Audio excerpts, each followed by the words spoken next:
दोस्तों, लगातार ये कहा जा रहा है कि एनडीए के जो नए प्रत्याशी बने हैं, यानी कि उपराष्ट्रपति पद के सीपी राधाकृष्णन, वो संघ के करीबी है।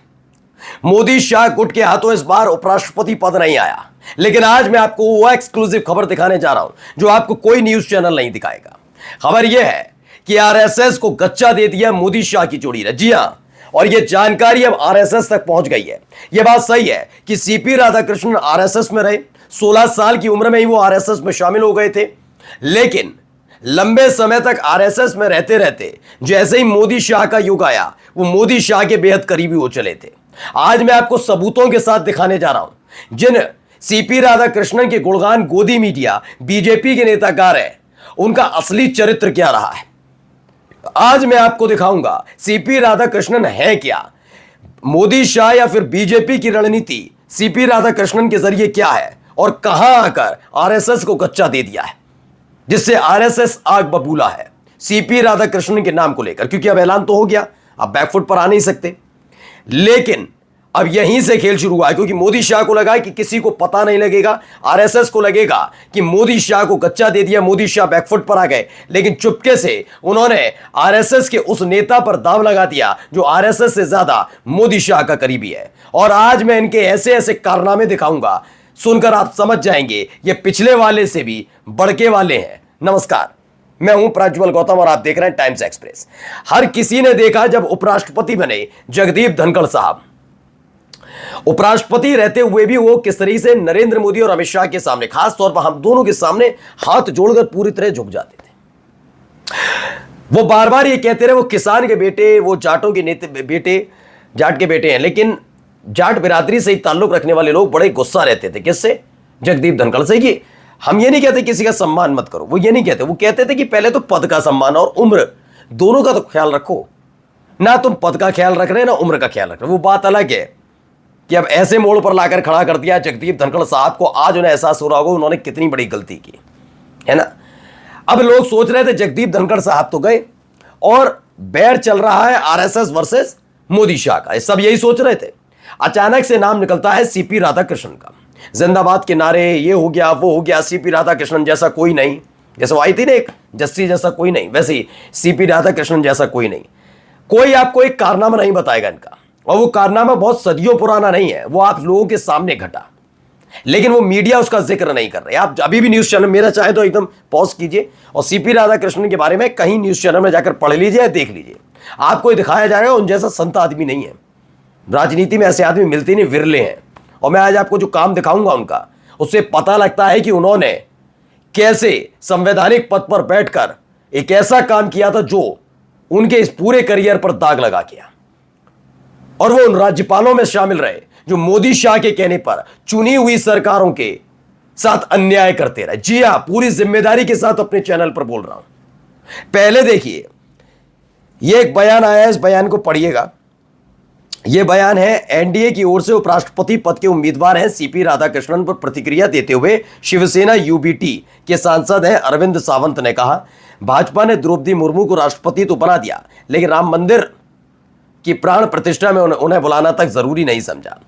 अरविंद सावंत ने उन्होंने कहा है, इन्हें देश के लिए नहीं बल्कि तमिलनाडु के लिए चुना गया है। तमिलनाडु में भाजपा को कोई पूछने वाला नहीं है, इसलिए सीपी राधाकृष्णन को चुना गया। याद कीजिए किस तरह उन्होंने द्रौपदी मुर्मू को ढूंढ निकाला और उन्हें राष्ट्रपति बना दिया, लेकिन राम मंदिर की प्राण प्रतिष्ठा में तो भाजपा ने उन्हें बुलाना तक जरूरी नहीं समझा। ये खबर मैं इसलिए पहले आपको दिखा रहा हूं क्योंकि आपको यह पता लग जाए कि सुबह से खबर चलाई जा रही है, जब से सीपी राधाकृष्णन के नाम का ऐलान हुआ कि महाराष्ट्र के चूंकि वो राज्यपाल हैं, तो शिवसेना का जो उद्धव ठाकरे गुट है, उन्हीं के सांसद है, उन्हीं गुट के शिवसेना उद्धव ठाकरे गुट पूरी तरह से सहम गया है कि अब कहां जाए, इंडिया गठबंधन से बगावत करेगा, ये ऐसा दावा किया जा रहा था। ऐसी डीएमके के लिए कहा जा रहा है, जबकि मैंने कहा ऐसा कुछ नहीं है, बल्कि उल्टा होगा। क्योंकि जो खबर मोदी शाह ने आरएसएस से छिपाने की कोशिश की थी, उसका खुलासा हो गया है। खुलासा क्या है मैं आपको दिखाता हूं, पहले ज्यादा नहीं, दैनिक भास्कर की इसको देखिए और पढ़िए। सीपी राधाकृष्णन, उम्र पे मत जाइए किसी चीज की, नहीं राजनीतिक सफर पर आ जाइए।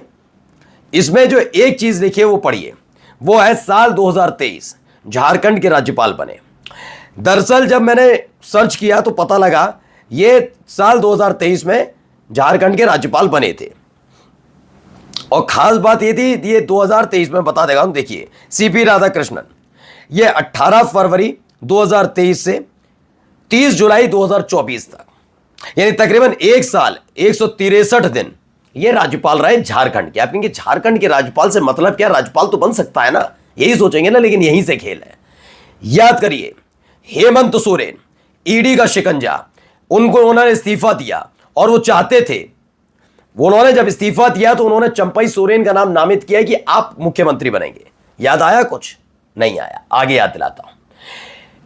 जो हेमंत सोरेन है उन्हें गिरफ्तार कर लेती है ईडी। चंपई सोरेन अपने पूरे विधायक, उस समय चंपई सोरेन बीजेपी के साथ नहीं गए थे, और हेमंत सोरेन ने कहा था कि मेरे बाद चंपई सोरेन ही झारखंड को संभालेंगे एज ए मुख्यमंत्री। आप यकीन मानिए 48 घंटे तक झारखंड के राज्यपाल गायब थे। आप यकीन मानिए और जाकर सर्च कर लीजिए, चंपई सोरेन वो विधायकों की लिस्ट लेकर घूम रहे थे कि राज्यपाल कहीं मिल जाए, राज्यपाल कहीं मिल जाए। सोचिए, एक राज्य जहां का कोई राज्यपाल है, उस राज्य के अंदर मुख्यमंत्री इस्तीफा दे रहा है, उस राज्य के अंदर नई सरकार का गठन होना है और राज्यपाल गुमशुदा, लापता राज्यपाल। किसी ने सोचा कौन है वो राज्यपाल? कौन था वो राज्यपाल? अभी और सुनिए, उन 48 घंटों में बीजेपी का टारगेट शुरू हो गया तो ऑपरेशन लोटस। जो गोड्डा वाले बीजेपी सांसद हैं, निशिकांत दुबे, जो बड़बोलेपन के लिए जाने जाते हैं, वो बार बार दावा कर रहे थे कि जेएमएम और कांग्रेस के विधायक बीजेपी के संपर्क में है, यानी मोदी शाह के इशारे पर झारखंड के अंदर राज्यपाल 2 दिन से गायब है और उन सब के बीच जेएमएम और कांग्रेस को तोड़ने की कोशिश की जा रही थी। ये मेरठ वाले लक्ष्मीकांत उपाध्याय से, वाजपेयी से लेकर तमाम नेता झारखंड में जाकर डेरा डालकर बैठ गए थे कि हर एक विधायक से बातचीत की जाए और जेएमएम को तोड़ा जाए, कांग्रेस को तोड़ा जाए। इन्हें सरकार बनाने नहीं देनी है। राष्ट्रपति शासन लगे या फिर सरकार गिराई जाए, इन दो के बीच का खेल करने की कोशिश थी। या तो राष्ट्रपति शासन लग जाए, सरकार गिर जाए और हमारी सरकार बन जाए, दो ही ऑप्शन थे। इसलिए अब 48 घंटे तक राज्यपाल गायब। राज्यपाल कौन थे? यही सीपी राधाकृष्णन। सोचिए, बहुत लोकतंत्र के, संविधान के पैरोकार समझ रहे हैं ना आप इन्हें? नहीं, ये मोदी शाह के इशारे पर 48 घंटे तक गायब रहे, जिससे बीजेपी अपना ऑपरेशन लोटस पूरा कर सके। जब मीडिया में इस बात की उठने लगी बात, कहां गए सीपी राधाकृष्णन, कहां है भाई, इस्तीफा दे दिया, नए मुख्यमंत्री विधायकों की लिस्ट लेकर खड़े, राज्यपाल गायब कहां है। जब ज्यादा थूथू और बड़ी फजियत होने लगी, अचानक से सीपी राधाकृष्णन आए और ना चाहते हुए चंपई सोरेन को मुख्यमंत्री पद की शपथ दिलानी पड़ी। फिर एक और इनकी चीज है, इनका ज्ञान भी बड़ा अजब है। ये देखिए, ये पुरानी खबर निकाल रहा हूं, मेरे पास आया फोन, नहीं देंगे चंपई को समर्थन, झारखंड में सरकार बनने के 6 दिन बाद गवर्नर का खुलासा। यही सीपी राधाकृष्णन, इन्होंने 6 दिन बाद जब चंपई सोरेन को मजबूरी में दिलवा दी शपथ, उसके 6 दिन बाद दावा करने लगे कि मेरे पास फोन आया था कि हम तो चंपई सोरेन को समर्थन नहीं देंगे। ये गवर्नर है, सोचिए, इनसे आप नैतिकता की उम्मीद करेंगे? इसीलिए मैं कह रहा हूं, आरएसएस को पता ही नहीं चला कि है तो आरएसएस के ही, लेकिन मोदी शाह के इशारों पर काम करने वाले हैं। अब खबर यह है कि आरएसएस इस बात से और ज्यादा आग बबूला है। और जो क्रॉस वोटिंग हुई थी, आपको याद ही होगा, कॉन्स्टिट्यूशन क्लब वाली, सबको पता है। बस अब इंतजार है 9 सितंबर का, आप खुद देखेंगे सीपी राधाकृष्णन एनडीए के उम्मीदवार होते हुए भी सिर्फ प्रत्याशी रह जाएंगे। नमस्कार।